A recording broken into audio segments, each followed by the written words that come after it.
bom dia a todos vocês, alunos disciplinados antes do horário. Prazer realmente imenso, gente, é estar aqui na Enamate, estar podendo conversar com vocês sobre o processo do trabalho, sobre a função do juiz, sobre o papel do juiz.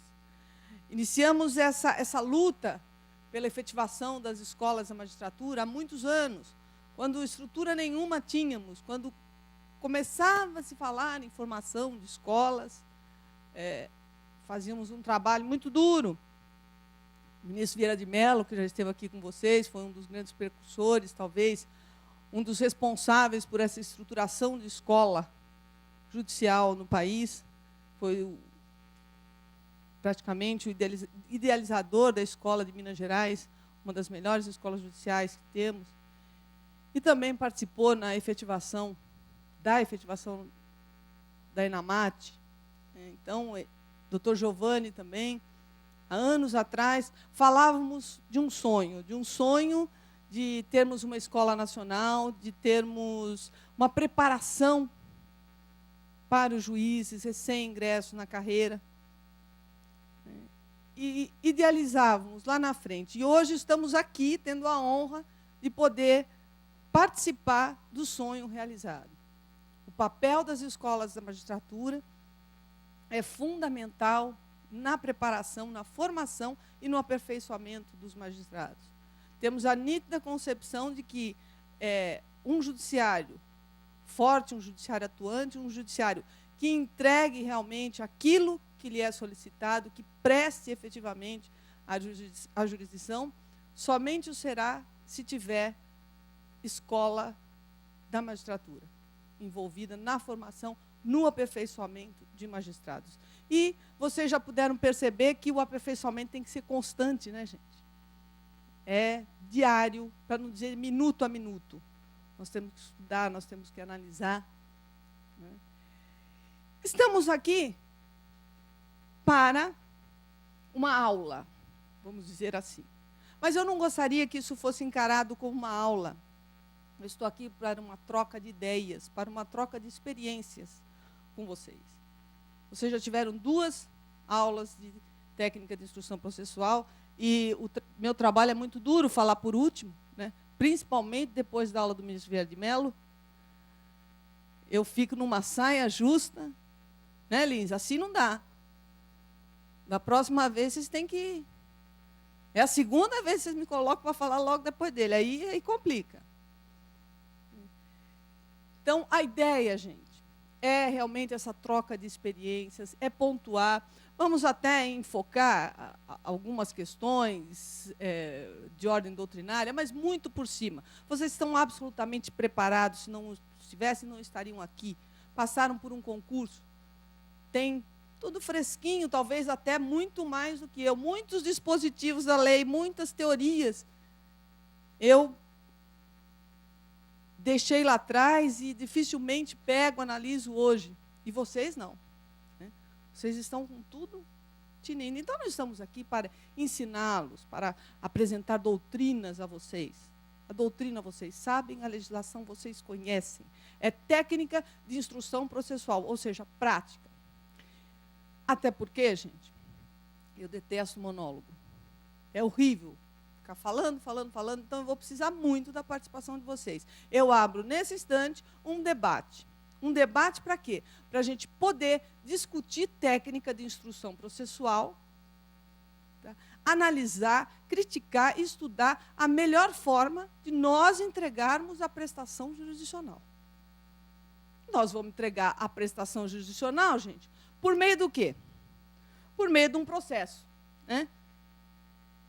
Então, gente, nós vamos entregar a prestação jurisdicional por meio de um processo. E o que é processo? Nós estamos aqui para dar os conceitos doutrinários para vocês de processo. Isso é fácil.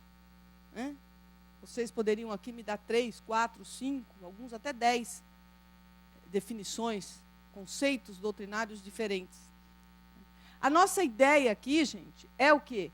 É a finalidade do processo. E, por meio da finalidade do processo, é que nós vamos poder chegar nos aspectos práticos que vão nos levar ao quê? As técnicas, a discussão sobre as técnicas de instrução processual. Nós não temos hoje mais a definição clássica de jurisdição, como aplicação da lei ao caso concreto. Nós temos hoje o escopo político da jurisdição na afirmação do Estado juiz ou do Poder Judiciário como poder. Nós temos, obviamente, o escopo jurídico da jurisdição. Aí, sim, a entrega da prestação jurisdicional, a aplicação à lei ao caso concreto, mas, principalmente, nós temos o escopo social da jurisdição. O escopo social. Qual seria a concepção social? É a efetividade do processo enquanto agente pacificador social. Nós estamos aqui utilizando um processo para quê?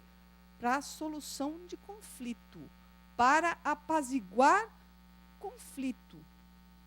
E como é que nós vamos apaziguar esses conflitos todos? O que nós vamos fazer para apaziguar esses conflitos, gente? Nós temos aí 3 apontamentos. Esses apontamentos nos servem mais como um roteiro para ver qual o caminho que nós vamos seguir. O que nós precisamos para dar efetividade ao processo, para atingirmos essa finalidade social, esse escopo social do processo, para conseguirmos desenvolver essa socialização do processo como instrumento de solução de conflito. E como é que nós vamos fazer? Aí é que vem as técnicas de instrução processual. E vamos dividir em 3, para a gente poder separar um pouquinho e seguir um roteiro, e aí, dentro desses 3 pontos, começarmos a colocar as nossas questões práticas, os nossos aspectos práticos. Tá? Alguém aqui já fez audiência na região? Vocês já fizeram audiência? Já participaram? Então, já tiveram um pouquinho de contato. Né? A participação de vocês também fica muito importante aqui, gente. Que vocês levantem casos concretos, que vocês levantem dúvidas. Né? Porque eu ainda me lembro, tem 18 anos isso, mas eu me lembro da minha primeira audiência. Do dia que o chão desaparece. Né? Chão não existe. Não existe e tudo parece que roda, os advogados viram enormes. Aquela primeira audiência realmente ela é impactante. E essa sensação, com certeza, vocês não vão esquecer. E o nosso dia a dia, né, ele é cheio de dúvidas. Ele vai nos trazendo dúvidas. Dúvidas jurídicas? Não, essas dúvidas nós não temos. E se tivermos, temos ali à frente a legislação, a doutrina, a própria jurisprudência já consolidada. As nossas dúvidas de ordem prática. Como fazer? Como proceder? E agora? Aquele famoso, e agora? O que é que eu faço? Então, eu gostaria que vocês também, no curso, na aula, fossem levantando essas questões. Que vocês têm dúvidas. E para a gente tentar, em conjunto, encontrar a solução para essas dúvidas. Né? Se não conseguirmos, ao menos nós vamos tentar. Então, nós temos aí 3 apontamentos, gente. O primeiro, a função precípua do magistrado, que é solucionar o conflito. O segundo, a modalidade do conflito a ser solucionado. A relação jurídica de direito material, tá, sobre a qual nós vamos lidar no nosso dia a dia. E a forma a ser utilizada para tudo isso. Né? Ou seja, o procedimento. Né? O primeiro deles, gente, a função precípua do magistrado e sociais da jurisdição, para dar o quê? Para dar efetividade ao processo. Né? Mas como que nós vamos assim trabalhar, gente? Dando essa efetividade ao processo. Como que nós vamos solucionar esses conflitos? De que forma nós vamos atingir essa nossa função básica? Aqui nós vamos fazer o primeiro, nós vamos focar a primeira questão técnica, a questão prática. Eu não vou enfocar aqui, e também não vamos discutir, posicionamento que cada um de vocês vai adotar, jurídico. Tá? Não nos interessa. Comissão de conciliação prévia. Vamos imaginar o seguinte, os senhores foram destacados para substituir numa vara do interior do estado, da região de vocês. principalmente aqueles estados do Nordeste, onde tem o pessoal da 6ª região, parece que aqui, né? 8ª região também tem. Tem alguém da 8ª? 8ª região. Nós sabemos que a distância entre uma vara e outra é muito grande, né? Então, vamos nos colocar, esse pessoal que está aqui de Campinas, também Campinas tem um interior, o estado de São Paulo tem um interior com varas com distâncias grandes também, né? Vamos colocar dessa forma. Vocês são destacados para ou auxiliar ou substituir uma vara. Uma vara bem distante do interior do estado. Estão lá, fazendo audiência, a primeira audiência, apresentação de defesa. Preliminar na defesa. A reclamada requerendo a extinção do processo sem julgamento de mérito, por ausência de passagem da demanda, sujeição da demanda à comissão de conciliação prévia. O que vocês fariam?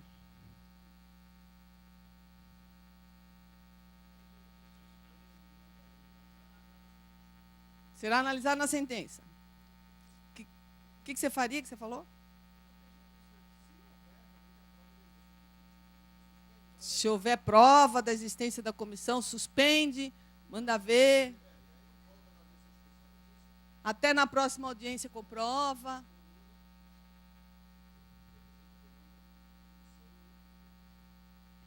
Que apresente a comprovação ou a existência ou não da comissão na localidade. Que mais?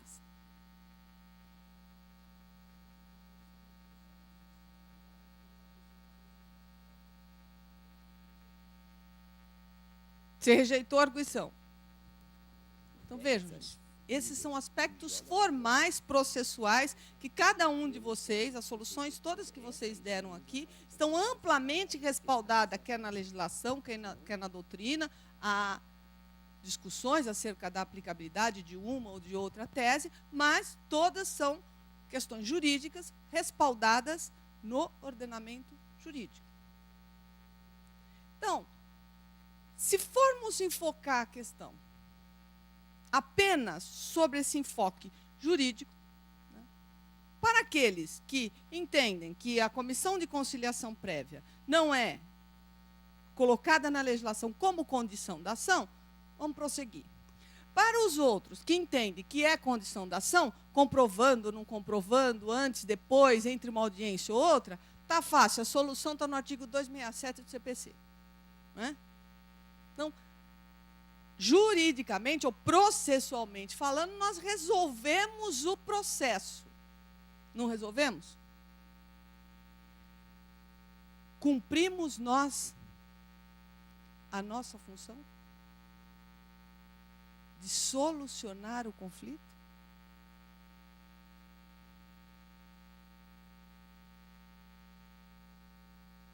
Vejam, gente. Se estamos ainda num grande centro, onde a locomoção é fácil, as partes se deslocam até o fórum muito rapidamente, né? Tem uma facilidade grande na produção de prova, principalmente na produção de prova testemunhal, de levar as testemunhas até o fórum para depor, ou essas testemunhas receberem uma notificação e comparecerem ao fórum, à audiência para depor. Então, talvez aí nós podemos nos dar esse direito de tecermos considerações jurídicas no processo, ou defendermos teses jurídicas dentro da nossa independência, que sempre é muito importante, né? Adotarmos um posicionamento e defendermos uma tese jurídica. Voltamos ao início da questão. Estamos lá numa vara, onde as testemunhas e as partes tiveram que pegar um barco e andar umas 2 ou 3 horas de barco para chegar até aquela vara, porque muitas do nosso Brasil, muitas varas têm essa condição. Andaram 2, 3 horas de barco para chegar até lá. Ou mesmo numa estrada de terra, um transporte horrível. E nós, dentro da nossa sabedoria, abrimos o processo e processualmente, de modo até correto e justificável, vamos dizer, o processo está extinto sem julgamento no mérito. E aquelas partes, aquelas testemunhas, vão voltar para suas casas, principalmente as partes, sem nenhuma solução do conflito. Vão, posteriormente, regularizar a questão de ordem processual, para, numa outra oportunidade, novamente o transporte e sentar em audiência, aí sim o processo tomar o seu curso.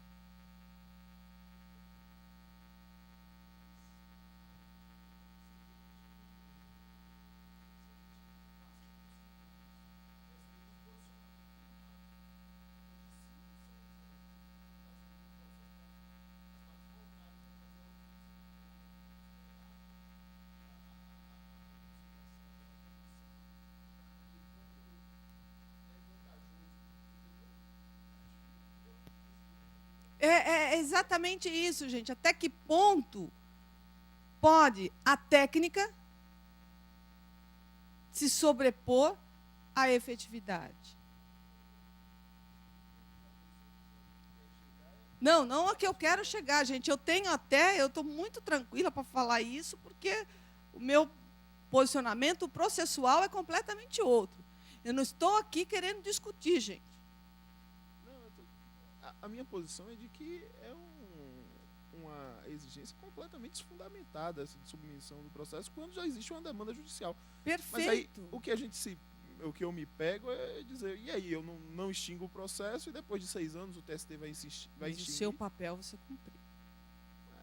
E nós temos que levar em consideração também, gente, que, de repente, um conflito ali solucionado, tá? Ele não vai levar para frente uma questão processual, se as partes ficarem satisfeitas com a prestação jurisdicional que vocês entregaram. Vocês são os responsáveis pela efetiva entrega da prestação jurisdicional.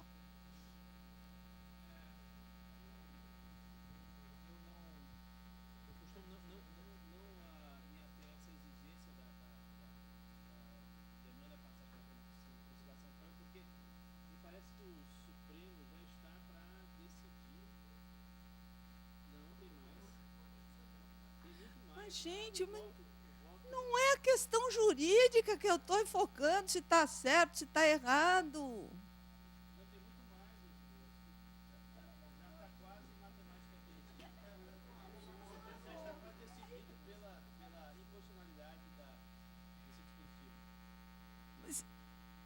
Se decidir pela inconstitucionalidade ou não, até lá, nós temos processo todo dia.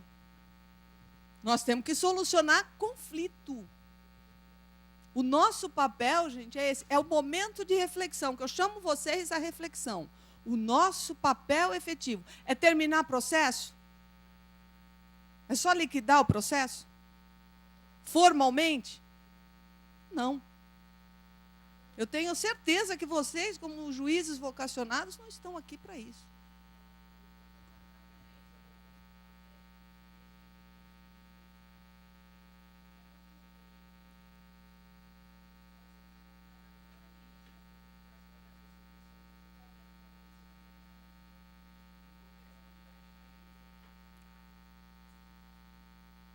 Constar em ato uma justificativa, tentar concatenar, gente, técnica com efetividade. Elas não são incompatíveis.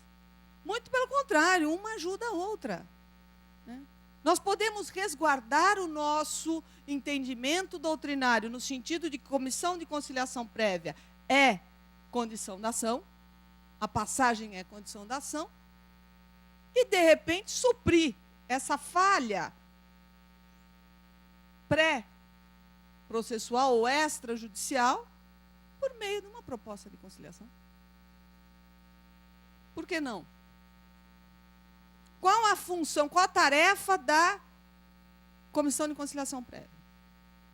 Não é conciliar?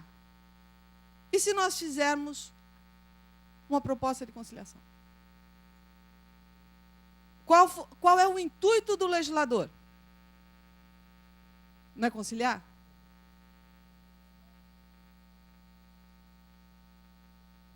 Está vendo como a gente consegue compatibilizar técnica com efetividade?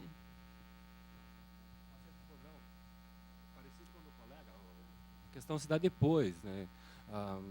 tive uma termação, reclamante sem advogado, tive que explicar para ele o que era isso, não é? O que era uma comissão de conciliação prévia, e tentando fazer o acordo não foi feito diante das vezes a nossa realidade é totalmente distinta, por R$70, eu explicando a situação, não é? E aí que me entrou no dilema, eu estou no tribunal, na 18ª, eu sou de São Paulo. São Paulo, o posicionamento quase que uniforme, a gente já sabe qual que é, e é o meu também. Eu falei, o que eu faço aqui? Fui conversar com um colega, até ele falou, olha, eu rejeitava, o tribunal anulava. Então, qual é o problema? O tribunal acabava reformando. Exatamente. Então, o dilema que a gente tem é esse. Eu espero, pelo menos no meu tribunal mais sério, em 1 ano e meio, 2, para depois eles voltarem as partes voltarem, pegarem aquele barco que a doutora colocou, não é? Então, a gente tentei exaustivamente fazer o acordo, tentar conciliar as duas partes. Quando não deu, até achei engraçado, que foi eu acho que até foi produtivo no meu caso, porque acho que R$70, eu até brinquei com o reclamante. Falei, vai conversar com sua mulher em casa, é começo de ano. Né? E deu o endereço para ele. A advogada até foi da reclamada, foi super delicada comigo, porque eu não sou da região, pediu o endereço, ela me deu, passei para ele. Essa que é a questão, se a gente for olhar o processo lá para frente, essa questão da comissão de conciliação prévia pega mesmo. Né? Você pega esperar o tribunal te anular tudo.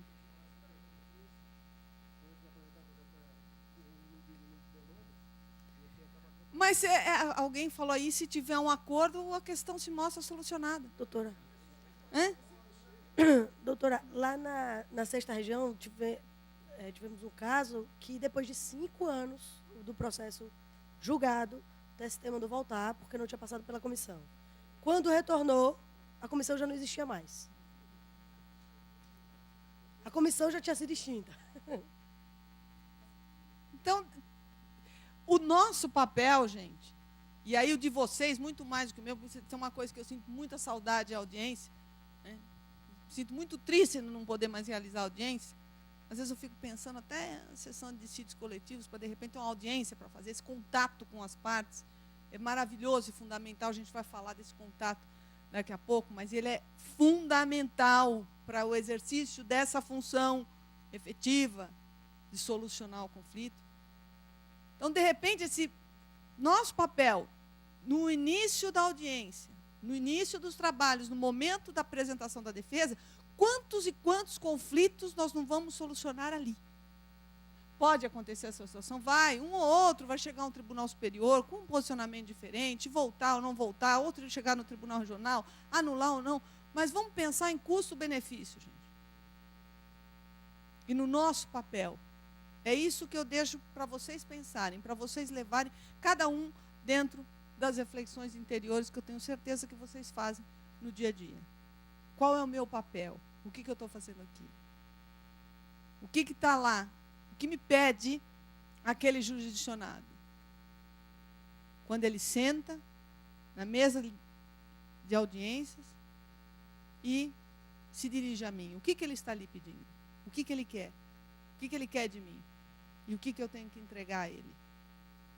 Tá? Então, a discussão toda inicial é só para a gente refletir, para provocar a reflexão e a discussão.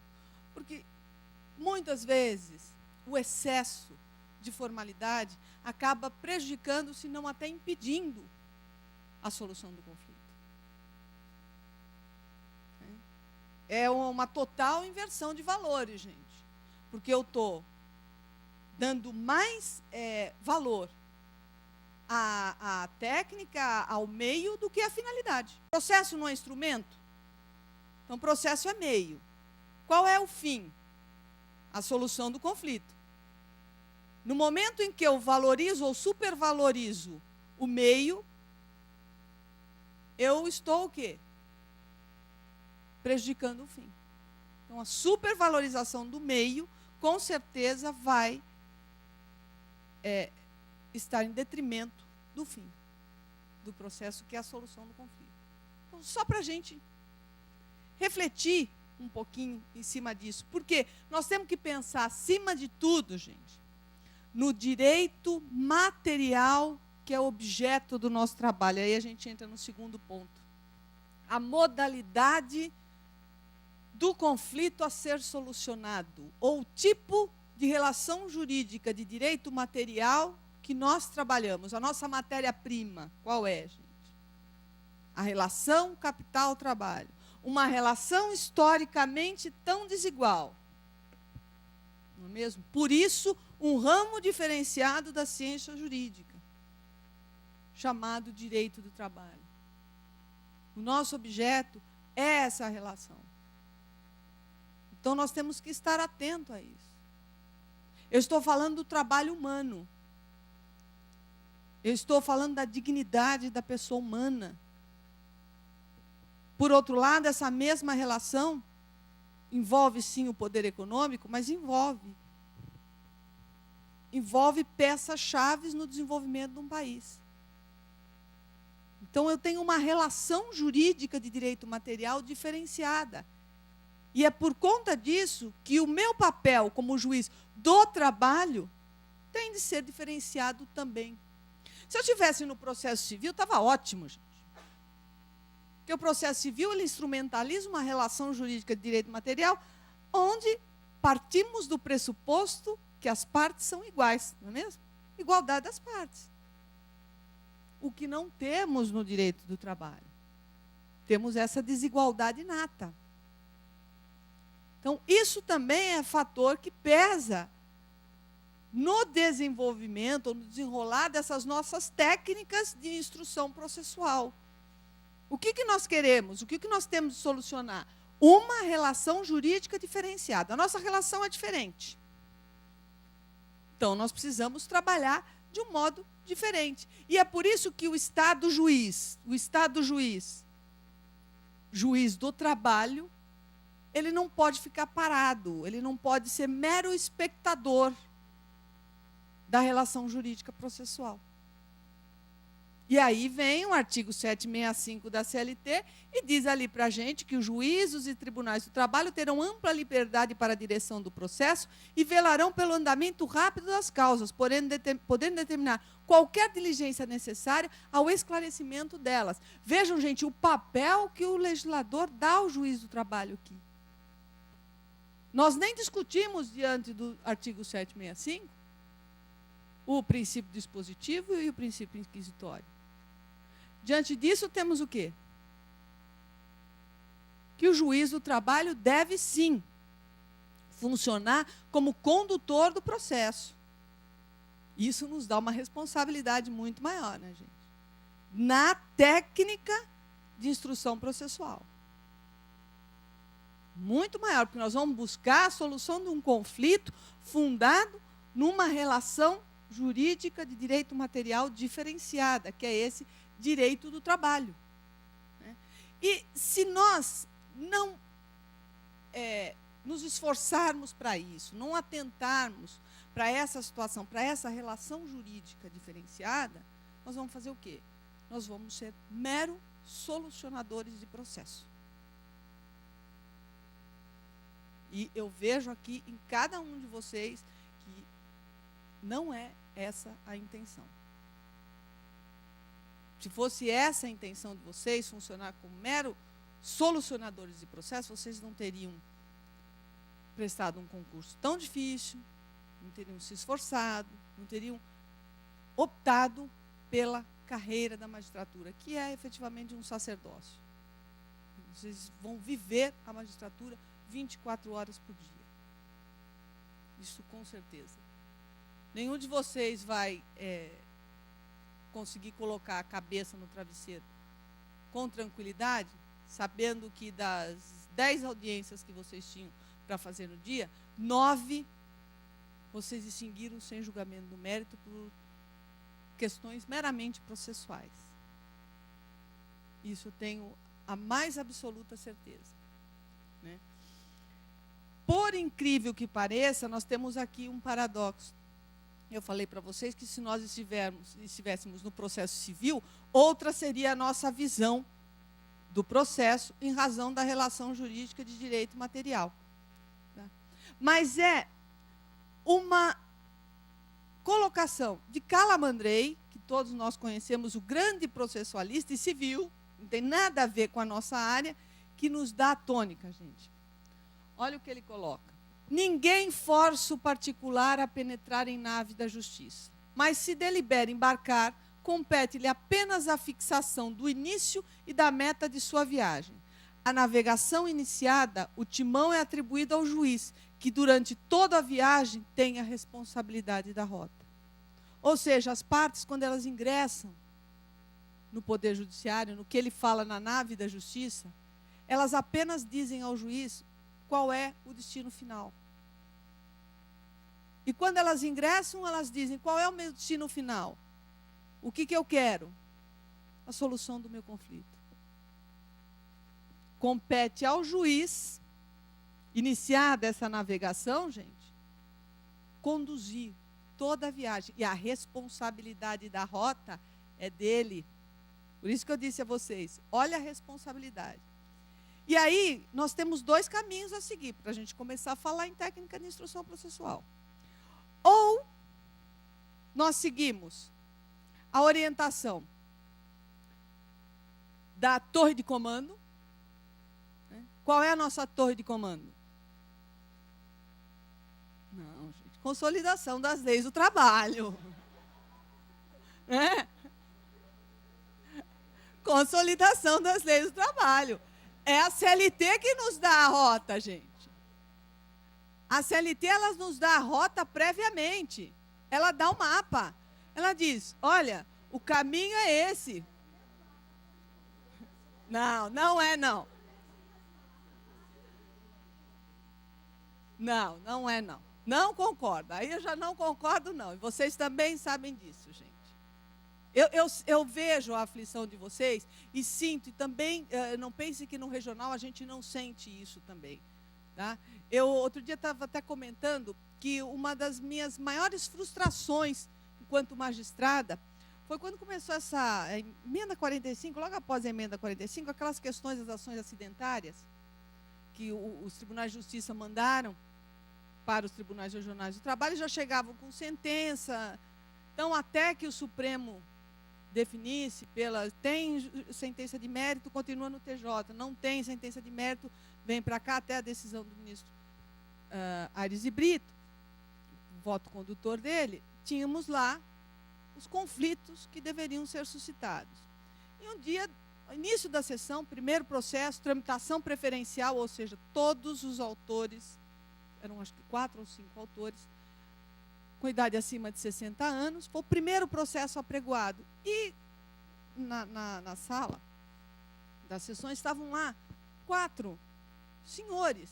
Né? Um deles tinha até um bonezinho, ele tirou o bonezinho para entrar na sala, sentou e ficou ali olhando. E o advogado do lado. E eu, meu voto, conflito de competência, aquela coisa, questão processual, isso, aquilo, citando o voto do ministro Carlos Aires e tal, acompanhada, unanimidade, suscitando conflito negativo de competência. Nesse instante, eu olho, os 4 se levantaram, se reuniram em volta assim, do advogado, eles falaram, mas o nosso processo não vai ser julgado? Ele não vai ser julgado. Hoje eles olhavam para o advogado e faziam essa pergunta, com um ar de clemência, dizendo, pelo amor de Deus, julguem o meu processo. Sabe, isso é altamente frustrante para nós, magistrados. Então, a posição de vocês é mais complicada ainda, gente. Estando lá com o conflito a ser solucionado na mão, porque o contato direto é de vocês. E, de repente, serem travados aí por uma questão de ordem processual. Isso realmente é muito, no mínimo, desconfortante. Mas nós vamos agora, né, temos a torre de comando. Então, ou seguimos a ordem que foi dada pela torre de comando, e ela está dada desde 1943, gente. Essa ordem ela não é novinha, não. Né? Ou nós seguimos e a navegação será tranquila, ou nós podemos optar também, aqueles que gostam de viver perigosamente, né, pelos caminhos turbulentos, com aplicações subsidiárias. Não que não seja a aplicação subsidiária necessária, ela é necessária no momento certo e na medida certa, gente. E o momento certo e a medida certa também estão traçados na própria CLT. Se não optarmos por essa orientação da torre de comando, nós podemos ocasionar tanta turbulência e um acidente grave envolvendo as partes. É como um avião, gente. Você segue o que a torre está falando, ou você resolve fazer a sua rota. Pode até dar certo a sua rota? Pode. Mas o risco de um acidente, e de um acidente fatal, é muito grande. Então, procurar seguir a rota pré-estabelecida é muito mais fácil, é muito mais tranquila, gente, entrarmos aí na CLT. E o legislador constitucional, quando ele deu nova redação ao artigo 114, com a emenda constitucional 45, ele deixou isso muito claro. Ele deixou claro que a opção dele foi por um processo rápido, por um processo célere, por um processo conciso, que é o processo de trabalho. Não fosse dessa forma, fosse a ideia do legislador que nós aplicássemos todas as técnicas de instrução processual previstas no CPC, qual o motivo para essa alteração de competência?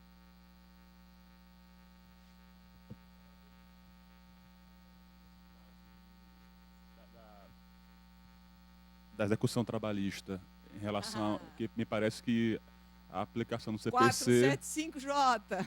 ela seria mais célere para o reclamante do que a aplicação da própria CLT. Que nesse jornal tal você é? dispositivo. Eu sou da 6ª Região. 6ª Região. Eu escrevi um artigo até sobre isso, que vai sair na revista do meu tribunal desse mês de março agora. É realmente, se você for abrir uma discussão aqui com o 475J, né, nós vamos o dia inteiro, que cada um vai ter o seu posicionamento. Mas os fundamentos que eu coloco aqui para o 475J, tá, coloco também para todos os demais artigos. Tá? É esse movimento de, como eu digo, processualização do direito processual do trabalho, acaba realmente por inverter valores. Quando a CLT me diz que, nos casos omissos, eu posso aplicar a legislação processual civil, eu posso aplicar o CPC, ela não me diz que, preferencialmente, eu aplico o CPC e, se não conseguir aplicar o CPC, aí eu volto para a CLT. Quando o legislador me fala em omissão, gente, ele coloca não só a omissão do texto legislativo, mas também a compatibilidade de princípios.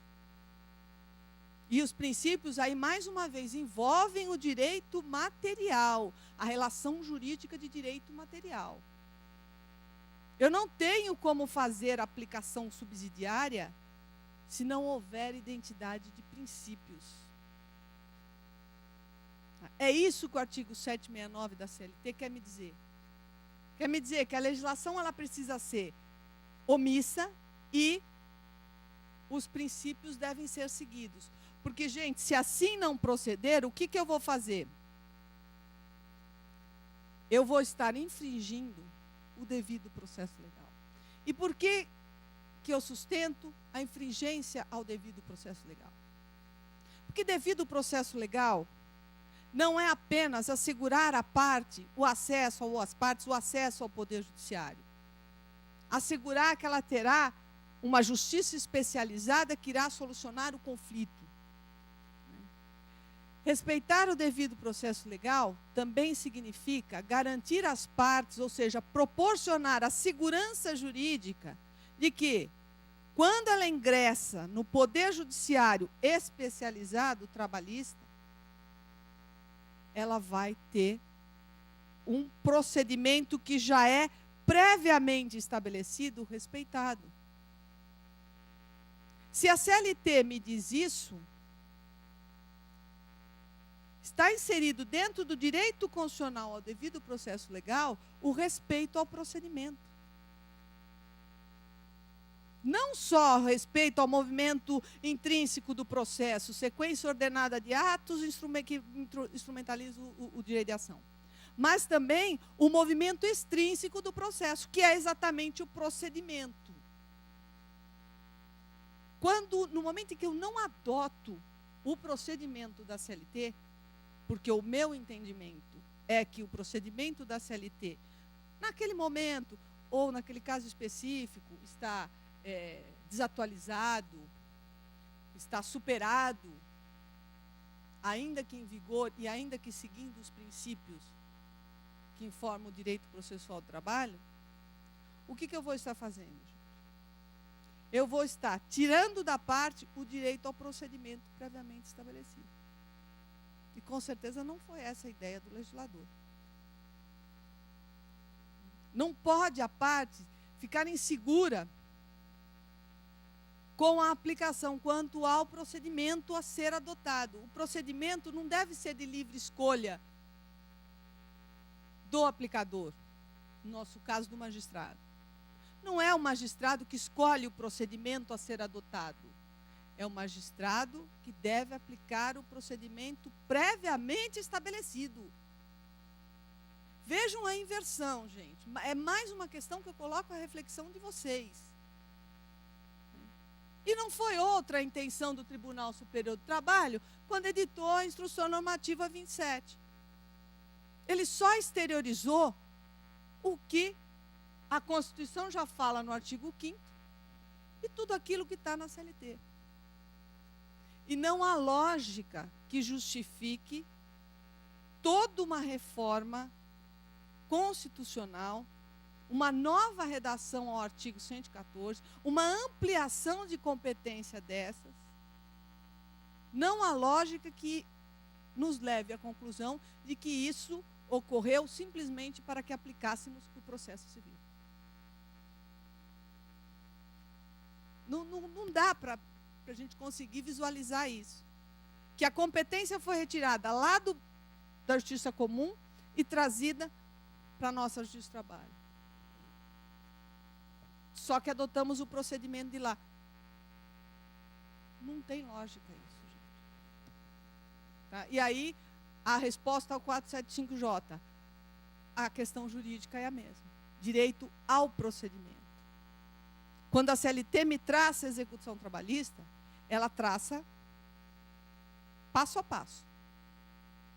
Algumas questões, alguns problemas que surgem no decorrer da fase de execução, eu posso solucionar aplicando a legislação de modo subsidiário. Mas não fazer a opção integral e primeira pelo 475. Eu já cheguei a ter acesso a algumas decisões, gente, no sentido de afirmar categoricamente que a CLT dos artigos 876 e seguintes foi inteiramente derrogada pelo Código de Processo Civil, pela nova redação, dada ao artigo 475. Literalmente, escrito isso. E não era despacho digitado, não, era de próprio punho. E aí, gente, a aplicação exacerbada das normas de processo civil ao processo de trabalho, o que vai acarretar? Vai acarretar uma teratologia. Nós vamos criar um monstro que depois nós não vamos ter condição de controlar. Porque eu vou mesclando procedimentos. Ora processo civil, ora processo de trabalho. Ora processo civil, ora processo de trabalho. E aí? Chego na execução, como você citou o 475J, até questionável, porque está lá na fase de conhecimento, né? Mas se nós tivermos o processo civil agora como a execução de sentença fundada em título judicial, mera fase, então fazemos a aplicação, nós vamos chegar no 620 do CPC. E aí o que é que eu faço?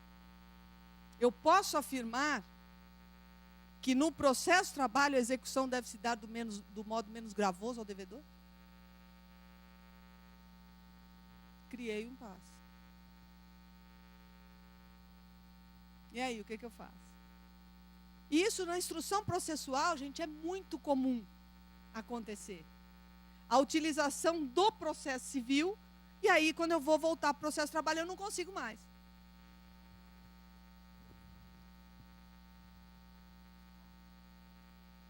Critério subjetivo do intérprete. Ela chegou exatamente no âmago da questão. A adoção, e olha, gente, não é, vou frisar aqui mais uma vez, não é que a aplicação subsidiária não seja a correta, muito pelo contrário, ela está ali autorizada pelo legislador para nos auxiliar naquilo que a legislação for omissa, não para complicar a nossa vida. O excesso de aplicação dessas normas processuais vai acarretar exatamente o que você falou. Vai afrontar o devido processo legal, porque vai ficar a critério subjetivo do intérprete a aplicação das regras do procedimento X ou das regras do procedimento Y. Volto à condição de parte. Eu chego no judiciário, que segurança eu tenho de aplicação de procedimento? Então, gente, eu acho que o caminho traçado previamente, o caminho mais calmo, célere, rápido, né? Tanto que não foi alterado até hoje. Tem um motivo para isso. Né? É exatamente essa celeridade. Ele já se mostrou eficaz. E quando eu falo isso, eu aponto até os exemplos do processo civil. Né? Juizados especiais e pequenas causas. O que é isso, gente? Juizados especiais. Cópia fiel da consolidação das leis do trabalho. Essa própria alteração legislativa da execução fundada em título judicial como mera fase processual e não como um novo processo, eliminando o processo de execução fundado em título executivo judicial. O que é isso? Cópia fiel da CLT. Será que nós não estamos na contramão da história? Enquanto o processo civil... Isso, o professor Carmona, ele tem uma obra muito boa, que na verdade não é dele, é uma coordenação, são vários autores escrevendo, e ele faz uma introdução, só que a introdução é o show da obra, né? Ele faz um apanhado geral sobre todas as alterações do Código de Processo Civil desde 1992. Linhas bem gerais, e ele menciona o processo trabalhista, que ele mesmo não entende. Por que no processo civil eles estão procurando se aproximar do processo de trabalho, porque conseguiram vislumbrar no processo de trabalho um processo efetivo e eficaz, e nós, que aplicamos o processo de trabalho, insistimos na aplicação subsidiária das normas do processo civil. É realmente a contramão da história. Isso, com certeza, vocês vão se lembrar no dia a dia, nas salas de audiência. Todas as vezes em que vocês optarem por aplicar o Código de Processo Civil, o procedimento integral do Código de Processo Civil, sem atentar para a dose correta dessa aplicação subsidiária, vocês vão ter dificuldade no desenvolvimento das técnicas de instrução processual. Isso eu não tenho a menor dúvida. Então, gente, essas técnicas, né, esses procedimentos instrutórios que vão dar os nossos aspectos práticos. O que nós temos na prática dentro desse procedimento que a CLT nos coloca? Eu dividi aqui em designação e comunicação da audiência, ou seja, a parte inicial, quando nós pegamos o processo, né, em fase conciliatória, em fase probatória e no julgamento. Quais as questões envolvendo as técnicas processuais que vão aqui nos dar mais trabalho, nos fazer refletir mais em cima da aplicação dessa técnica, o desenvolvimento dessa técnica. Vamos ver algumas questõezinhas aqui com relação a cada um desses tópicos. O primeiro, designação e comunicação da audiência. Primeiro caso. Os senhores foram designados para substituição em uma vara, na qual o juiz titular adota a repartição. Audiência inicial, audiência de instrução e audiência de julgamento. E ele notifica as partes nesse sentido. Ou seja, vocês vão chegar com a pauta já pronta e todos os processos têm lá a notificação das partes no sentido de que a primeira audiência será unicamente para apresentação de defesa e proposta de conciliação. Há possibilidade dos senhores transformarem essa audiência em una?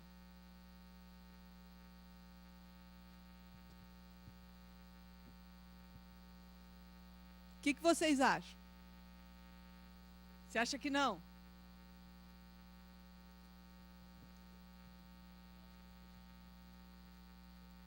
Quem que acha que pode?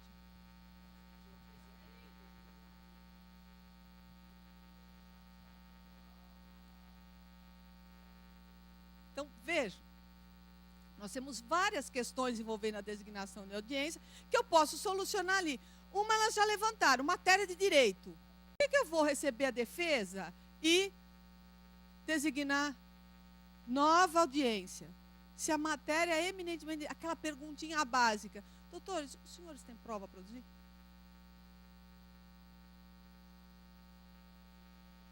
Quando vocês já olharam a defesa e a inicial e viram... E aí, gente, é muito importante, com certeza o ministro Vieira de Mello deve ter falado isso para vocês também, né? A leitura dos processos, antes da audiência. Ah, mas eu não tenho tempo. O que parece perder tempo, na realidade, é uma economia de tempo. Por que vocês percam 1 hora? Com certeza não vão perder isso. Para ler as iniciais, quando eu tenho essa audiência repartida, né? Essa 1 hora vocês vão ganhar e muito em tempo final de audiência, em tempo de solução de cada processo. Porque se vocês já tiverem lido a inicial, a situação que elas colocaram já está resolvida, né? Matéria de direito, vocês já viram. Expurgos inflacionários, diferença de multa de 40% do FGTS. Eu vou adiar a audiência, gente? Suponhamos que não seja matéria de direito, matéria fática. O que ele colocou? Vai acarretar um tumulto processual. Aí nós temos que pensar em 2 situações diferentes. Se eu resolvo mudar essa situação, naquele momento, transformar em una, né, e não comunicar para ninguém, de fato, um tumulto e, com certeza, um cerceamento de defesa. Porque as partes foram notificadas e que a audiência seria repartida.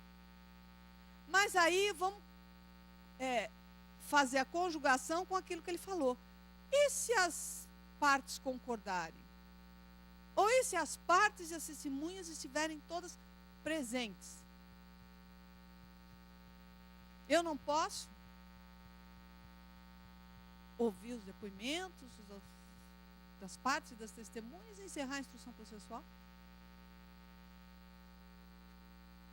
Então, vai aí, gente, da sensibilidade do juiz. Vai ser a última parte da nossa exposição, que é a sensibilidade, é o bom senso do juiz. Ele perceber que, naquele momento, a matéria de direito ele pode encerrar. No outro momento, a matéria não é de direito, mas as partes estão presentes, as testemunhas também concordaram. Então, por que eu vou jogá-la para frente? A mesma situação a gente pode colocar, e não com notificação. Suponhamos que o titular adota esse procedimento de notificar as partes e que a audiência será repartida, tá? Mas adota o procedimento da audiência repartida, mas não notifica as partes. Mas é costume. Localidade pequena, todo mundo já sabe que o juiz titular, os partes, advogados, todos já sabem, não, a vara lá é a audiência, só vai primeiro a conciliar, receber a defesa, segunda a instrução. Um belo dia chega um juiz substituto e fala, não, vou fazer audiência una. É o costume da localidade, né? Então, esse costume da localidade tem o mesmo peso de uma notificação. Formalmente tem o mesmo peso? Não. Vocês podem chegar, mas doutora, aqui não está. Não há nenhuma notificação, não há nenhuma comunicação ou nenhuma formalização de que essa audiência seria repartida. Nós estamos invertendo agora, veja. A CLT diz que a audiência ela é una. Excepcionalmente, o juiz pode repartir, né? Mas ela é una. Só que o meu bom senso como magistrado, na solução efetiva do conflito, me manda que eu também respeite esses atos já praticados, até por meio do costume da localidade, para que eu não acarrete nenhum prejuízo às partes. Porque se eu resolver fazer audiência única, eu posso. Formalmente eu posso. Olha a técnica e a efetividade. Tecnicamente eu posso realizar audiência única? Posso, a lei me autoriza. Dentro do meu íntimo, eu estaria agindo de acordo com a verdadeira postura de um juiz? Não. Eu solucionaria todos os processos da pauta no mesmo dia. Ninguém ia ter testemunhas, ninguém ia se manifestar sobre nada. Ia ser uma maravilha. Meu índice de solução de processo ia lá em cima. Compensação, meu índice de juiz ia lá embaixo. Então, o movimento inverso também é verdadeiro. Utilizar a CLT sempre, primeiramente, a minha rota, é o meu comando. Mas, por vezes, o bom senso me manda optar por uma outra forma, em prol da solução efetiva do conflito. O contrário, gente. Tá? A audiência una e repartir fica muito mais fácil. Fica muito mais fácil, mas também nós voltamos àquela mesma situação das comissões de conciliação prévia. Né? Os senhores são destacados para uma vara do interior do Estado, onde o acesso é difícil, onde as partes têm grande dificuldade de comparecimento, idem para as testemunhas.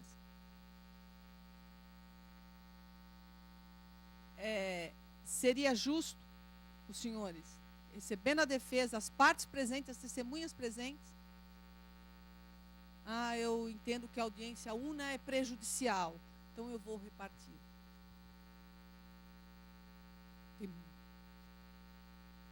Ao juiz, só pode ser, né?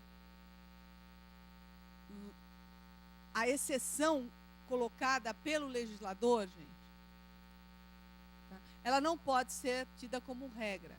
Ele dispõe que a audiência una e, para os casos necessários, um processo que envolve uma questão mais complicada, número grande de documentos, e aí a parte autora tem ciência naquele momento em audiência de 1000 e tantos documentos, é a impossibilidade total de manifestação, até de apreciação, ou de uma eventual contraprova oral em cima daqueles documentos.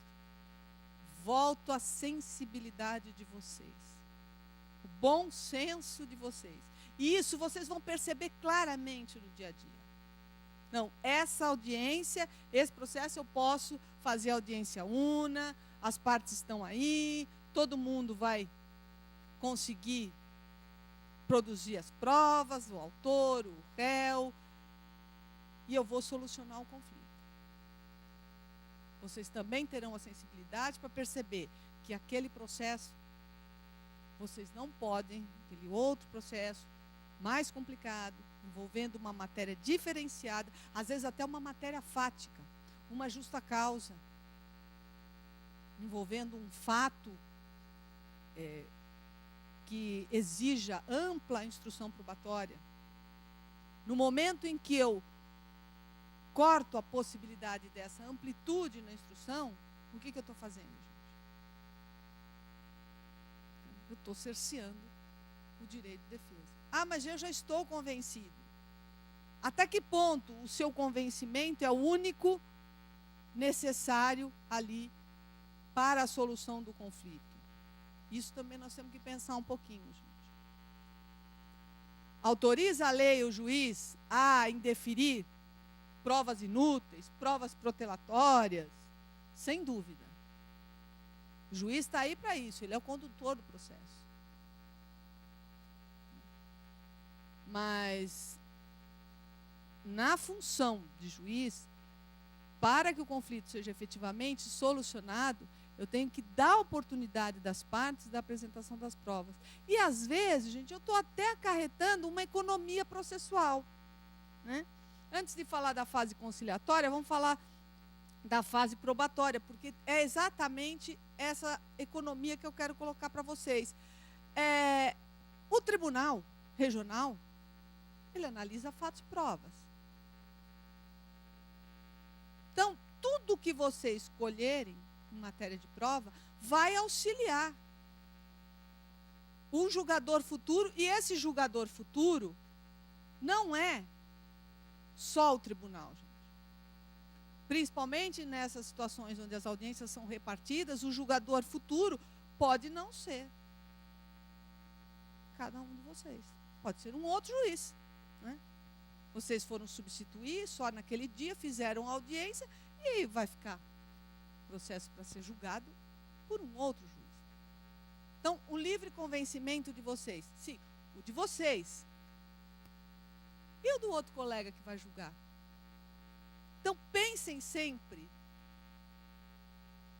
em colher provas para vocês, mas também para os demais colegas. Colham o máximo possível. Porque também, gente, colhendo o máximo de provas, tá, vocês vão estar chegando cada vez mais perto da verdade real.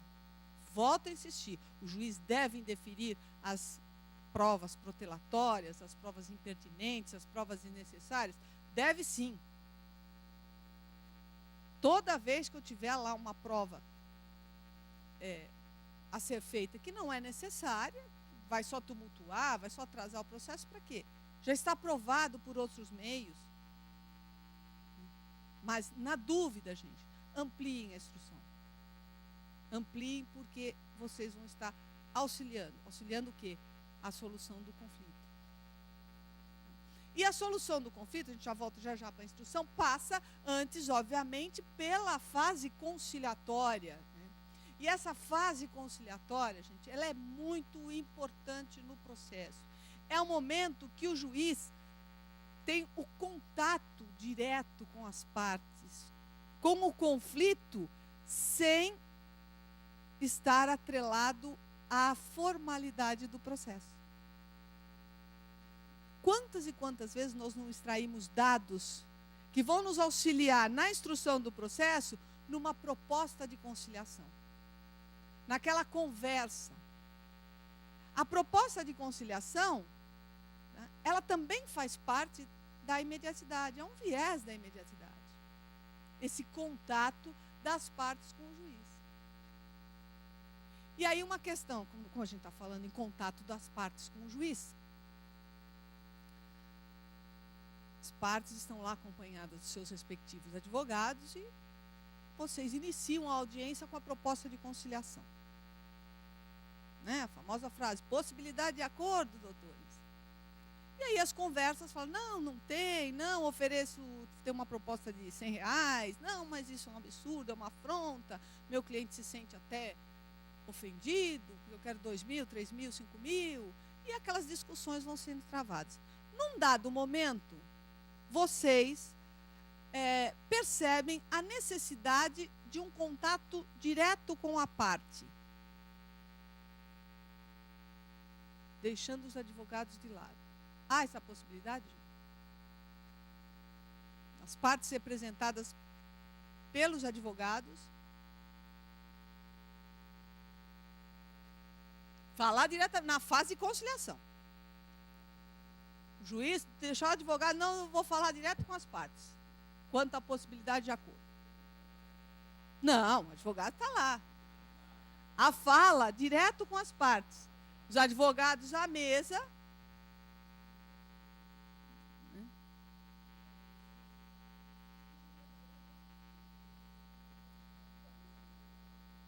É óbvio, né, gente? A imediatidade. O juiz pode se dirigir diretamente às partes, tentar a solução conciliada do conflito. Gente. Mas aí também nós temos a razoabilidade como norte. Né? Tudo que foge à razoabilidade tende a dar errado.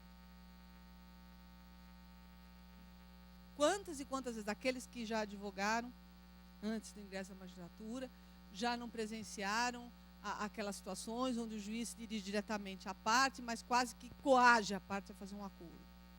E a parte se sente intimidada com aquilo, porque o juiz está falando, olha, só vai perder o processo, hein? Eu já vi isso, gente. Antes de ingressar na magistratura, eu era servidora da justiça e trabalhei em sala de audiência muitos anos. E o juiz entrar e falar, se o senhor não fizer acordo, o senhor vai perder o processo. Estou falando que eu vou julgar agora, o senhor já perdeu. Já é difícil, principalmente com o nosso público, né? Os trabalhadores, os empregadores, que nem sempre são empresas, às vezes empregadores de pessoas físicas, às vezes empresas pequenas também, microempresas, e as pessoas já vão ao judiciário com um certo receio, com um certo medo, né? Aquela situação de estar perante a corte, né? Ainda se tem muito disso. Então, ele já está lá numa situação de constrangimento. E aí chega o juiz para ele, não, se o senhor não fizer acordo, o senhor vai perder. Para a parte contrária, é a mesma coisa para a empresa, já vi os documentos aqui e o senhor já não pagou um montão de coisa aqui. Estou dizendo que o senhor vai ser condenado. E mais, eu aplico o 475J e sem notificação. A partir de hoje já está contando o prazo. Senão o senhor vai ter multa de 10%. Então, esteja preso. Então, gente, o que é isso? É razoabilidade. É saber até onde esse meu contato direto com as partes está realmente funcionando como um viés da imediatidade. Até que ponto isso vai auxiliar na solução do conflito. A fase conciliatória, por isso vocês têm aí as técnicas de conciliação, com o professor Giovanni e o professor Adriano, são dois juízes fantásticos, vão colocar a vocês como conciliar, a forma como conciliar, como conduzir uma conciliação, para não chegar nisso, na ausência de razoabilidade, dentro da função conciliatória. Gente. Isso é muito importante, para que o jurisdicionado se sinta seguro, até para recusar uma proposta de conciliação, porque às vezes a recusa nem é econômica, a recusa é mais psicológica. Né? Não, eu não quero acordo. Quantas vezes os senhores vão se deparar com isso? Mas, meu senhor, olha, a proposta é boa, tal, dentro daquilo que o senhor está pedindo está razoável, então, e há uma negativa. Não, eu não quero acordo. Até isso deve ser respeitado. A ânsia que tem a parte de uma posição do judiciário, porque ela vai aceitar com muito mais facilidade uma sentença, ainda que lhe seja desfavorável, mas bem dada pelo juiz, do que uma conciliação imposta ou uma conciliação retirada à forceps. Isso não existe, gente. Isso não é tarefa do juiz, isso não é papel do juiz. Tudo que fugir ao razoável não é papel do juiz. As questões práticas envolvendo a fase probatória, que essa realmente, tanto que eu trouxe 5 ou 6 questões aqui, porque é nesse momento do processo onde nós temos a maior dificuldade em saber, principalmente os juízes recém-ingressos, como eu disse a vocês, quando o chão some. Né? Eu não me esqueço, e eu falo que eu não me esqueço da minha primeira audiência, que eu era secretária datilógrafa de uma era junta de conciliação e julgamento, correto, de um lado do corredor. Até um dia. No dia seguinte, eu passei no concurso para juiz. Naquela época não tinha essa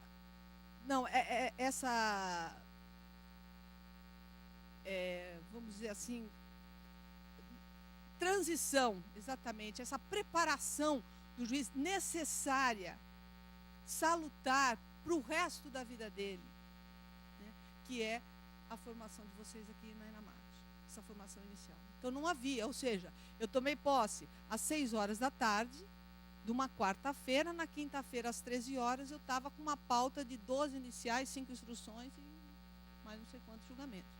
Então, quando eu entrei, isso na junta do outro lado do corredor, ou seja, todos os advogados me conheciam, aqueles advogados militantes, sabiam que eu estava naquele dia fazendo a minha primeira audiência. E aí vem a primeira audiência. Eu acostumada com sala de audiência, gente. Eu vivia dentro da sala de audiência, cresci dentro da sala de audiência. Mas mudei a posição, mudou o lugar. Quando eu entrei e olhei para as partes e para os advogados, eu não via nada além de uma nuvem. Era uma nuvem, era muito engraçado, era uma nuvem branca, assim, né? Não enxergava nada. Como eu disse, chão não tinha, nuvem branca, sobrou o quê? Nada. Fiz a proposta de conciliação, não houve. Aí era uma junta com audiências unas. Então, eu falei, bom, então vamos à instrução, analisei a defesa.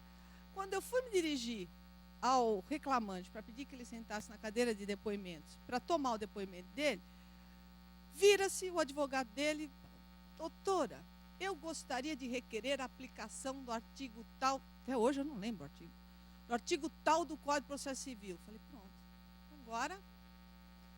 agora acabou. Eu não lembro, mas não tinha a menor ideia. Sabia que era prova de audiência, porque era 300 e alguma coisa, 340 e alguma coisa. Falei, bom, então está lá em depoimento, é alguma coisa relacionada ao depoimento. Eu falei, e agora? Deus me ajude, né? Você pede para Deus, porque acabou. Aí eu falei, um instantinho só, doutor, porque do Código de Processo Civil, de cor, eu só lembro o artigo 267, o resto eu preciso consultar. Aí eu abri, era pedindo para a parte contrária sair por número naquele momento, mas nem nunca que eu ia lembrar. Não é?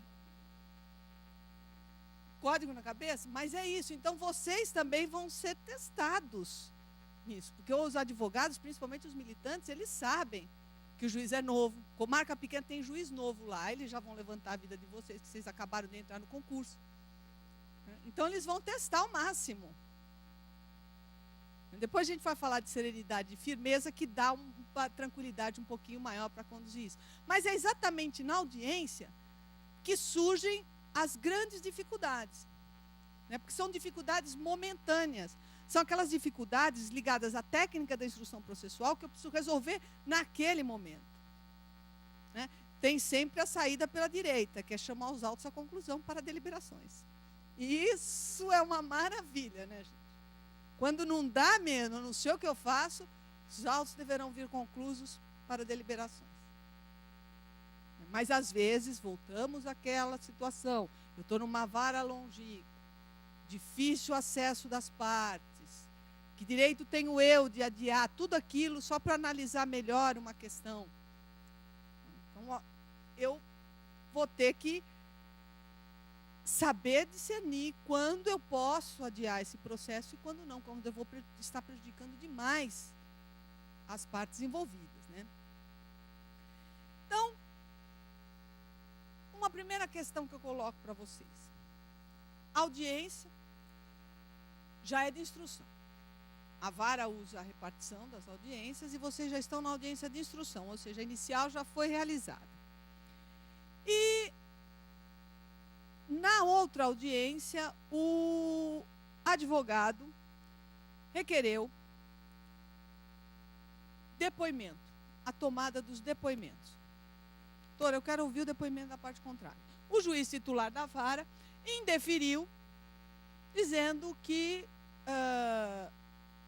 os artigos 820 e 848 da CLT não prevêem a hipótese de depoimento exclusivamente a pedido das partes. Que o depoimento pessoal pela CLT é tomado por iniciativa do juiz e reperguntas são feitas por iniciativa das partes. Já indeferiu. Tem indeferimento nesse sentido nos autos. Abre-se a audiência e o advogado reitera esse requerimento para vocês. Vocês estão na audiência de instrução.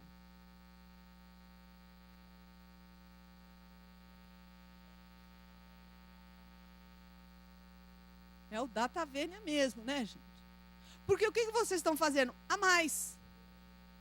A parte contrária, com certeza, vai dar uma chiadinha. Não, doutor, já houve a preclusão, isso já foi apreciado, já foi analisado. Juízo de retratação. Até por um outro juiz. Né? Em benefício do quê? Da solução do conflito. Isso, eu não sei em outras regiões, gente, mas essa situação é muito comum em São Paulo. Tá? Não precisa nem produzir prova. Né? Quantas vezes uma declaração da parte, o senhor marcava os cartões de ponto, o senhor batia lá a hora que o senhor entrava, a hora que o senhor saía? Sim, acabou a instrução, gente, se a matéria é só hora extra. Né? Então, é o que eu digo, uma coisa que parece ser gasto de tempo, na verdade, é uma economia brutal de tempo. Um ou outro processo, além de ouvir as partes, os senhores terão que ouvir as testemunhas também. Mas, para que serve o depoimento pessoal? E isso eu não posso deixar de lembrar nunca. O depoimento pessoal vai dar esclarecimentos ao juiz sobre os fatos narrados.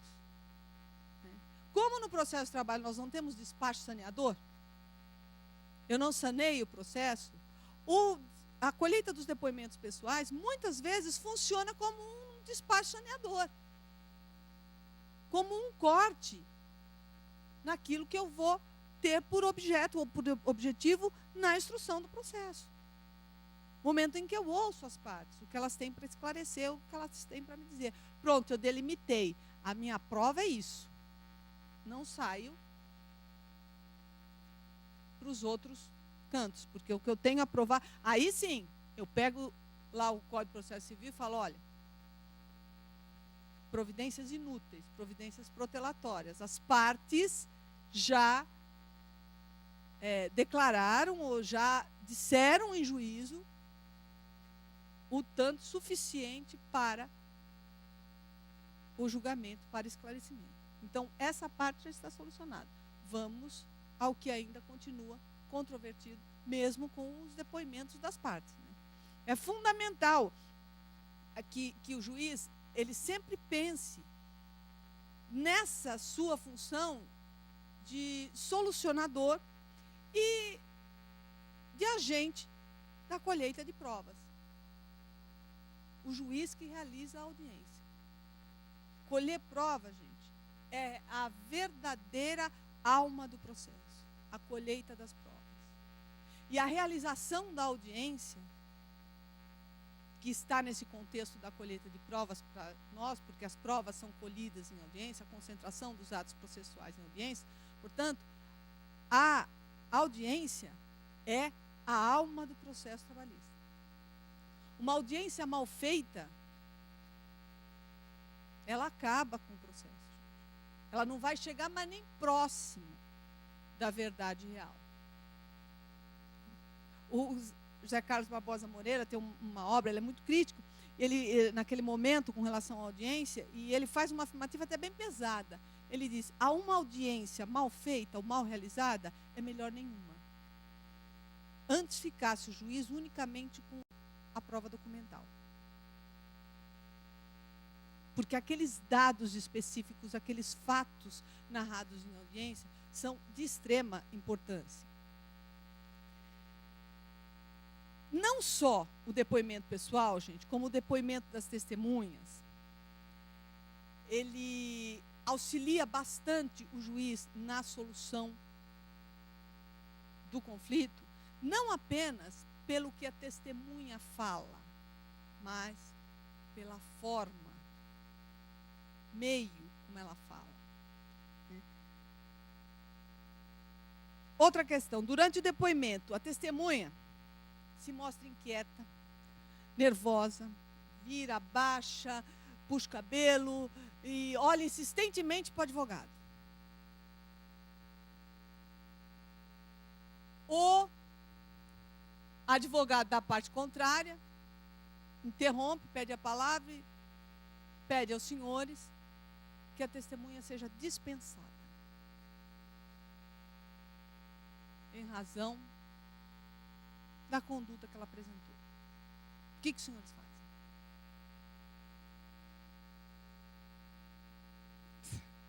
Você não faz nada.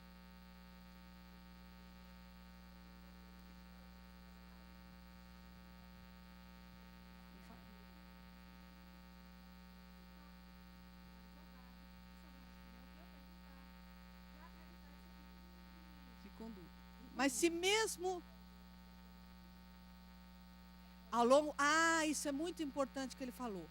Ao longo do depoimento, os senhores vêm. Né? Dispensar realmente, a questão foi colocada exatamente para isso. Não há dispositivo legal que autorize os senhores a dispensar a testemunha em razão dessa particularidade? Nervosismo, para dizer o menos, né? Vamos falar assim. Não há. Não há. Né? Como alguém aqui falou, não houve contradita, não houve nada, então não tem como dispensar a testemunha. Tá? Mas isso que ele colocou, durante o depoimento os senhores vão percebendo. Quem está realizando a audiência vai percebendo, gente. E quem pega a coisa na frieza do papel posteriormente? Um outro juiz ou o tribunal? Então, constar em ata. A ata, gente, que é o quê? A exteriorização da alma do processo. A alma do processo é a audiência. Se eu não exteriorizar a alma na ata, tudo o que aconteceu, essas particularidades, principalmente, porque elas são importantes, elas são relevantes, sim.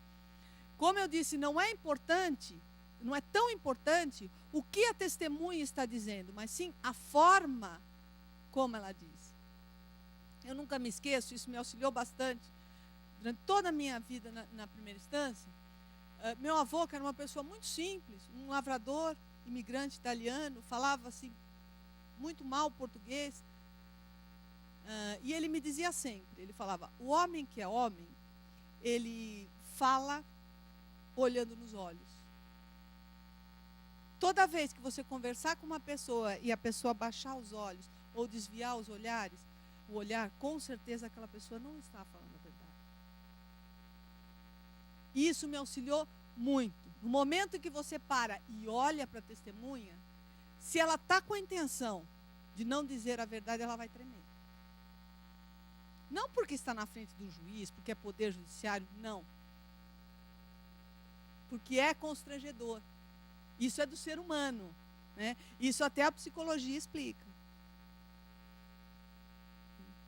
Porque a forma como a testemunha se porta, a forma como ela exterioriza, é muito relevante, gente. Vai auxiliar bastante. Por isso, coloque em ata tudo o que aconteceu. A ata resume. Ela deve ser concisa? Ela deve ser concisa. Mas essas questões fundamentais, elas não podem ser esquecidas na ata. Nunca. Outras coisas, outros requerimentos bobos, coisas que foram faladas que não são relevantes, volto a insistir na razoabilidade. Os senhores, dentro da razoabilidade, é que vão conseguir entender o que é relevante e o que não é relevante. Aí não tem técnica que auxilie. Não dá para nós listarmos aqui o que é relevante ou não. Isso está inserido dentro da consciência de cada um de vocês, dentro dos poderes de cada um de vocês, poderes na condição de juiz, dentro dos poderes instrutórios, né, dentro da liberdade e dentro da independência de cada um de vocês. Sabe? Mas, acima de tudo, utilizando a razoabilidade. Uma outra questão, gente, envolvendo testemunha. Né? Testemunha apresentada aos senhores é um agente religioso. Um bispo, um padre, um pastor. Quando ela entra, se identifica como tal, além de estar trajada, se identifica como tal. O advogado imediatamente, os senhores qualificam a testemunha, quando os senhores vão iniciar o compromisso, o advogado imediatamente fala, doutores, a testemunha, em razão do seu estado, não está obrigada a declarar todos os fatos. O Código de Processo Civil, 400 e pouco, diz lá os fatos que a testemunha tem em razão do estado dela, ela não está obrigada a relatar. O que os senhores fariam? Compromissa a testemunha ou não compromissa a testemunha?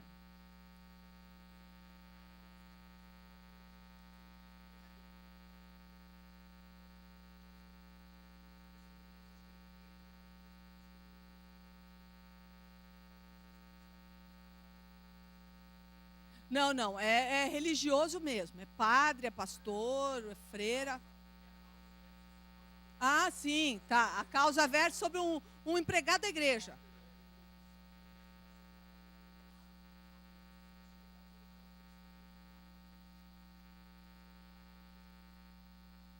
O que ele quer é liberar o do compromisso. O advogado quer liberar do compromisso.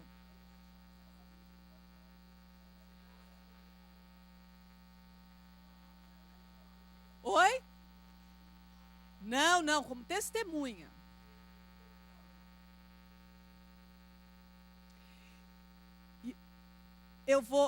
Essa questão eu quis trazer para vocês, porque aconteceu comigo, gente. E me deixou numa situação, porque vejam só, era um hospital mantido por freiras. E as freiras trabalhavam no hospital na condição de religiosas. Então, elas entravam nas enfermarias, davam um apoio espiritual para todos os doentes e tal. E o processo era contra o hospital, envolvia uma moça que foi dispensada por justa causa, por incontinência de conduta, e apontavam lá o fato dela, com o médico, tendo sido surpreendida na prática de atos não condizentes com o local de trabalho, né? E a religiosa que estava na enfermaria, dando lá o atendimento religioso dela, teria, teoricamente, no dizer da defesa, presenciado.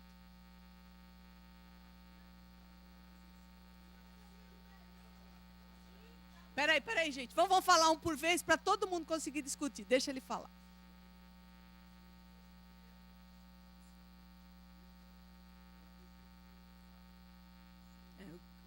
O que o advogado falava é que ela estava ali na condição de religiosa.